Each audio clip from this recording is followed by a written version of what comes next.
Ruben Onsu sakit, sempat masuk di ICU, sambil menangis Thalia peluk sang ayah dan beri sepucuk surat. Presenter Ruben Onsu beberapa waktu lalu sempat dilarikan ke ruang intensif care unit. Namun, tak lama Ruben pun dipindahkan ke ruang biasa.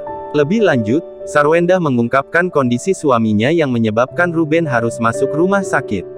Sebelum menjenguk Ruben di rumah sakit, Sarwendah pun menyiapkan masakan dan ia berencana untuk mengajak anak-anaknya, yakni Thalia dan Tania menjenguk Ruben. Tak hanya itu, Sarwendah juga sudah menyiapkan baju-baju untuk persiapan menginap di rumah sakit menemani Ruben. Wanita berusia 32 tahun tersebut mengatakan bahwa Betran Peto sedang berada di Semarang lantaran harus syuting.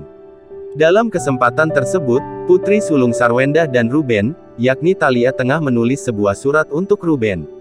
Sarwendah pun menuju ke rumah sakit dengan keluarganya serta anak-anaknya.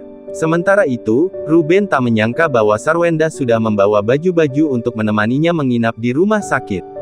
Dalam momen tersebut, Thalia tak kuasa menahan tangis di dekat kaca jendela kemudian menghampiri Ruben sambil memeluk sang ayah. Ia mengaku rindu Ruben. Ruben pun membalas pelukan Thalia penuh hangat sambil mencium putri sulungnya tersebut.